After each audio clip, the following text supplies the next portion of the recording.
Greg Shoemaker, TriStateFootball.com, here at St. Xavier High School with head coach Steve Specht. In 2013, it'll be your 10th year, Coach.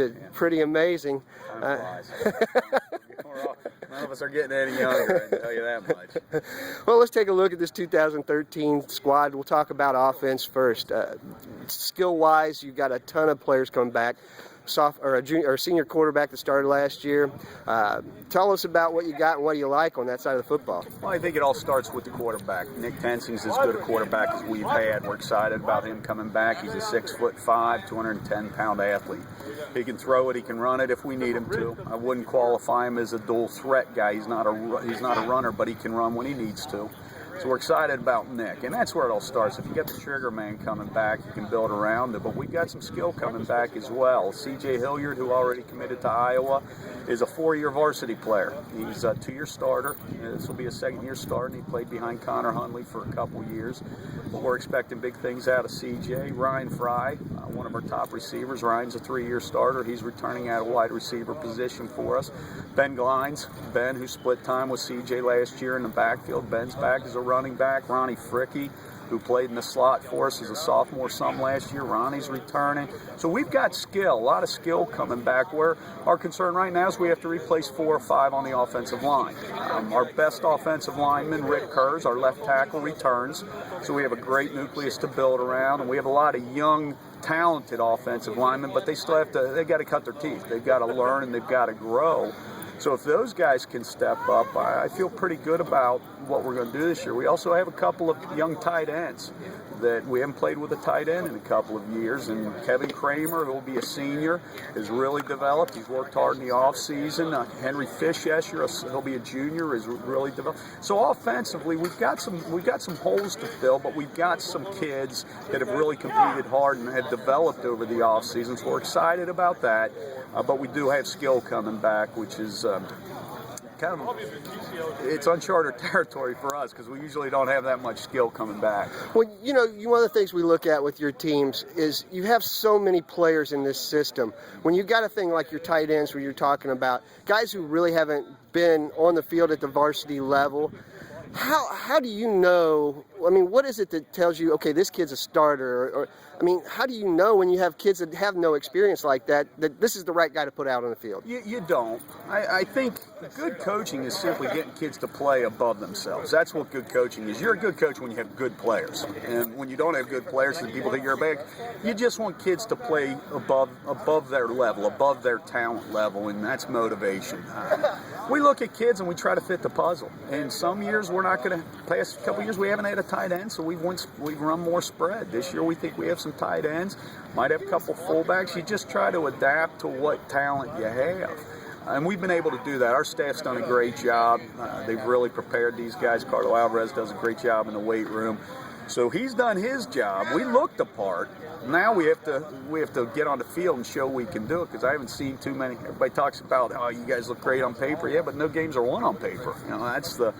That's the thing for us, is we've just got to figure it out once we get them in pads and see how they have developed.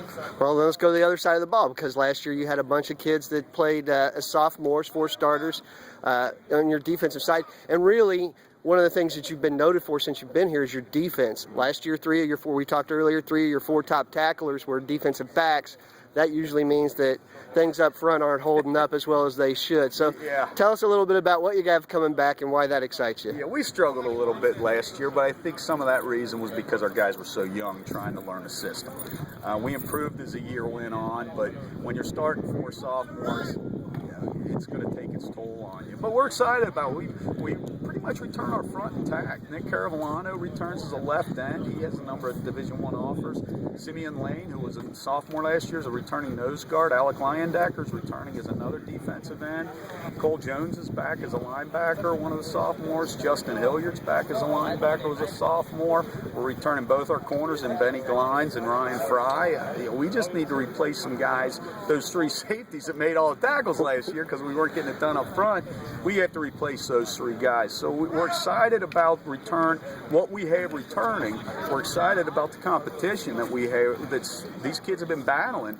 But now we got to see who can play. And if we can find 3 safeties, I think we have a chance.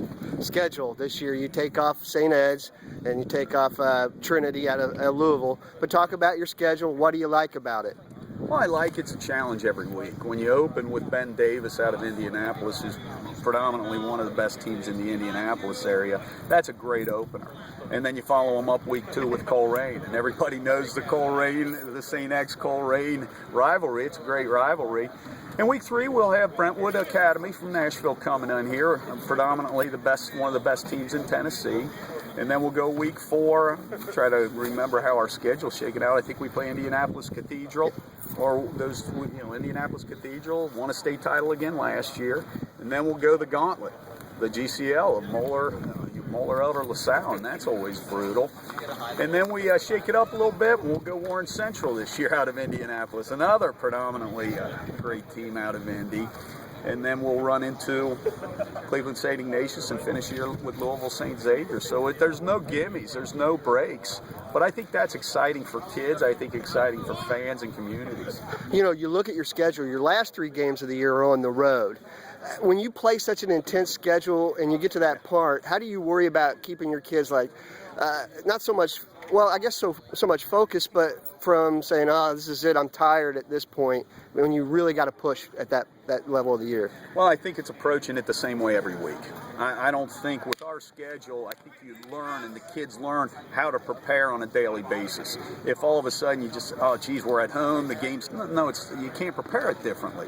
Obviously, the atmosphere is different when you get out in the game, but preparation has to be the same. You've got to stay even keel, because when you have to go on the road, and it's not like we're just traveling 15 minutes down the road. We're going to Indiana. We're going all the way up to Cleveland. We're going all the way to Louisville. So our kids have to learn how to travel. And what it does for them is not only does it teach them how to prepare, but it also prepares them for the playoffs and to travel in the playoffs should we be fortunate enough to get there and be able to advance. Well, let's talk about that. The Super 72 in Division I now in Ohio. You now are going to be lumped in with Columbus and Dayton teams for one of 16 playoff spots. What do you like about the way everything sets up? Does it matter to you? I mean, it is what it is. I think that the playoff system has changed so many times in the last 25 years. We play under the system. Whatever they tell us to do, we do. I think that changing the regions now throws a little wrench into it. You might have a GCL semifinal. You might have 2 Cincinnati teams, Coleraine St. X, Coleraine Elder. You might have Lakota West Moeller. You might have an all-Cincinnati semifinal, which would be great to see down at Nippert Stadium. I think from that standpoint, that's exciting. We'll have to see how it all shakes out. It's new. Anytime something's new, you have to. There are smarter people at that than me. I'm still trying to figure out what the heck to do with these guys today. I got enough on my plate. A decade at this school, what are you most proud of since you've been here and you've gotten accomplished?